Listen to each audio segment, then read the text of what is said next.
Okay, so it's Tuesday. I figured I'd give everybody the weekend to go see Star Wars The Force Awakens. But a lot of YouTubers have already put their spoiler reviews out, so I guess I'm late to the party. But if you've not seen Star Wars The Force Awakens, A, why? B, go see it. C, it's awesome. D, I have a spoiler-free review, so if you don't want to be spoiled by this review, I do have a spoiler-free review, and this review is going to contain spoilers, so from here on out, we're going to talk about Star Wars The Force Awakens in full detail, so if you have not seen it, and you don't want to be spoiled, don't watch this video. For those of you who have seen it and want to hear spoilers, hey, welcome. The characters in this movie are really good, especially the new ones, and the characters went in different directions that I didn't think they were going to go in. I thought one thing about all these characters. I thought certain things, and they just didn't go there. For instance, I knew that Finn was going to be a stormtrooper who was upset with the First Order and was going to quit the First Order and was going to go on his adventure with Rey and Han Solo. I expected him to inherit the lightsaber. I expected him to be the one who had the Force and him to be the one who's going to be a Jedi at the end of this movie. Or at least go train to be a Jedi. I mean, that's what the trailers made it look like, especially that scene in the last trailer where he whips out the lightsaber, he's going up against Kylo Ren and looks scared shitless. I was like, oh yeah, that's his first step to becoming a Jedi, and he probably made a mistake going up against Kylo Ren. But he was the one who was going to train to become a Jedi, and Rey would be the one who was the scavenger, kind of like a Mad Max-ish type of character, and was just going to go along for the ride. But really, it's Finn who's along for the ride, and let's talk about Rey for a minute, because Rey has got to be one of the most interesting Star Wars characters in a long time.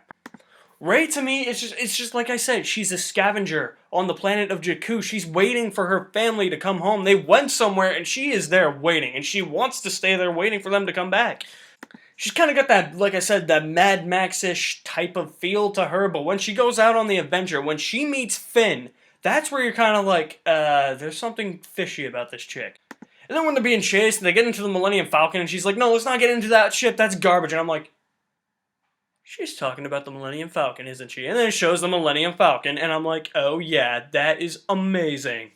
You get chased by TIE fighters in the Millennium Falcon, and then after they destroy the TIE fighters, Finn's like, dude, how did you do half of those maneuvers? And she's like, I don't know. I'm like, oh, boom, she's got the Force! She is the one who is Force sensitive. Maz Kanata's hideout. She goes down the stairs and she finds Anakin Skywalker's lightsaber. She touches it and she sees visions. You're like, holy shit, what the fuck is going on right here? You see the Knights of Ren. You just see Kylo Ren just slice somebody down. He and his followers, the Knights of Ren, they're standing in the rain with just dead bodies all around them. And then you see this little girl on the sand planet, which you think is probably Jakku, and she's crying because she's like, Daddy, come back! If this doesn't scream one thing to you, and at the end of the movie, it has to scream it too to you. But if you don't think that she is Luke Skywalker's daughter after watching that scene and the scene at the end of the movie, oh yeah. When she hands the lightsaber, she holds it out for Luke to carry, and at least that's the fan theory that's going around right now. But that leads us to questions. It's like, why, if she is his daughter, why did Luke leave her on Jakku? Was he afraid that the First Order would come and get her? Was he afraid that when Kylo Ren betrayed him, he would go and kill Rey in order to get to Luke? To think about this, fan theory, I think, is really credible because it's like Luke probably left her on Jakku for all the following reasons and all the questions I just stated, and the fact that he just looks at her like she is his daughter. Like, she has to be his daughter. Like, if he's just training her and he's like, you know what? You're my daughter. I was just waiting for him to go at the end of the movie, the Force is strong in my family. My father has it.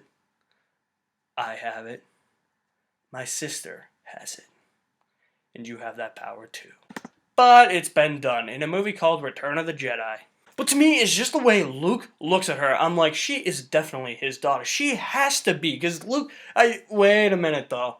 We saw that banner for Attack of the Clones, and it said, a Jedi shall not know hatred, nor anger, nor love. That was a bit tongue-tying. Because Lucas set up the stupid rule where Jedi can't date, does that mean Luke cannot have a daughter? He's the last remaining Jedi, so he had to have rewritten the rules of the Jedi. He has to, like, establish new order in the Jedi structure. So that means he had to ultimately have had a wife or, like, a girlfriend or something, and Rey ultimately ended up being his daughter. That's at least how I look at it. There are two really good scenes where she uses the Force, too. It's that whole first scene where she's, like, captured and Kylo Ren's trying to penetrate her mind with the Force and she's just resisting and he's just like, whoa, back up a minute. Whoa, the Force is strong with this chick. I love that scene where she's like, "You're never gonna be like Darth Vader," and I'm like, "Yeah, you're really not." We're gonna talk about Kylo Ren in a minute, but that's kind of the prelude to what I'm gonna say about him. And then the other scene is when Finn gets his ass kicked in the lightsaber fight. That lightsaber fight was awesome, by the way. But ultimately, Finn goes up against Kylo Ren. He gets his ass kicked. He gets slashed by, that little blade sticking out of the hilt. And even before Kylo Ren fought Finn, when Finn activates the lightsaber, he's like, "Hey, give me that. It's mine." Finn's like, "Come and get it." Ultimately, he and Finn have a lightsaber duel, and like I said, Finn gets his ass kicked, and the lightsaber deactivates, and it falls in the snow, and Kylo Ren tries to use the Force to get the lightsaber, and he's using the Force, and you can see the lightsaber moving, and it just goes zipping. And you're like, oh shit, he's gonna get the lightsaber. It goes zipping past him and into Rey's hands. At that point, I was like,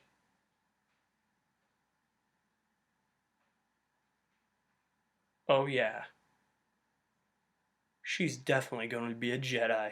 She activates the lightsaber. She ultimately has a lightsaber duel with Kylo Ren. Kylo Ren is ultimately has her their blades are locked, and she just calms down for a minute, and she just thinks, and it's kind of like she's syncing up with the Force, and then she fights him again, and she is all raged out. This lightsaber fight's cool because they're in the middle of a forest, so trees are going everywhere.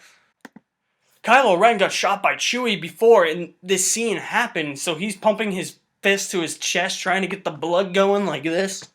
Fighting, I'm invested in the fight, but after the fight happens, I'm just like, that whole scene where the lightsaber just went whipping past Kylo Ren, she grabbed it, she used the Force to grab it, I'm like, that was amazing. I feel like nobody other than J.J. Abrams would have the guts to make the main female lead a Jedi. Kylo Ren, because Kylo Ren was a badass, and there's one complaint I've heard from people I've talked to, and I'm like, I don't buy this argument, and that is the fact that people are arguing that Kylo Ren is too human. If you think about it, though, Darth Vader was a human. He might not have been human under the suit. He might not have looked like a human. He was more machine than human, but at one point he was a human. He was a human being like me and you, and then he just became a crazy psychotic psychopath and, had all his limbs chopped off. His body got burned, and now that's why he has the suit. You look at Kylo Ren, he is human. He's supposed to be a human being. Because he is a human being. He's not Han Solo and Leia Organa's son for nothing. Oh yeah, you heard that right. He is Han Solo's son. Movie, Han meets Rey and Finn, and he ultimately tells them that Luke Skywalker went to go find the first Jedi Temple because he had an apprentice that he wanted to train and some followers that he wanted to train as well. But that apprentice turned on Luke Skywalker, ultimately destroyed everything he built, and turned to the dark side. He was seduced by Supreme Leader Snoke. He became the Knights of Ren and ultimately became Kylo Ren. Now Luke is in exile because he feels guilty for what happened. He feels like it's his fault. He feels like a failure. But that apprentice is Kylo Ren, and Kylo Ren, yeah, his real name, Ben Solo. And it's Princess Leia. She's not called Princess Leia, but I'm going to refer to her as Princess Leia. It's Princess Leia who ultimately tells Han, she's like, he's our son. You have to bring him back. There is more of the light side in him. I can feel it. Han's just like, well, why don't you just have Luke talk to him? And she's like, well, Luke is a Jedi. You're his father. Ultimately, Han Solo does confront him, and he's just like, Ben! And he's talking, and he removes the mask again, and it's just him talking, and it's them, and it's like, come back to the light side. Your mother wants you back. Let's go. Take you home right now. Snoke is seducing you. And then he just holds out his lightsaber. He's like, take my lightsaber. And Han grabs the lightsaber. And Kylo Ren just activates and stabs Han, and this is what makes this scene emotional. Not only do you kill the best character in Star Wars, but the fact that Han Solo, after Kylo Ren pulls the blade out of him, grazes his face so he can see his own son again, and then he falls. And you're like, no! What makes this worse is Chewie's reaction, because he's like, ah! Chewie actually shoots Kylo Ren, which I thought was pretty interesting. But you just killed the best character in Star Wars, and it was like, oh, Han Solo died. Talk about Supreme Leader Snoke for a minute, because Kylo Ren does say a key phrase here. Han Solo ultimately tells his own son, Kylo Ren, that Supreme Leader Snoke is evil, but Kylo Ren responds with, yeah, but Supreme Leader Snoke is wise. Alright, so now let's flash back to the prequel trilogy, to Episode 3. That scene where Palpatine and Anakin are at the opera, and Palpatine is telling Anakin about Darth Plagueis. First of all, the theme music for Supreme Leader Snoke is strikingly similar to the music that plays in that scene when Palpatine's telling Anakin about Darth Plagueis. Darth Plagueis is also referred to as Darth Plagueis the Wise. Kylo Ren says that Supreme Leader Snoke is wise. Not to mention, it is said that both have extreme knowledge of the dark side of the Force.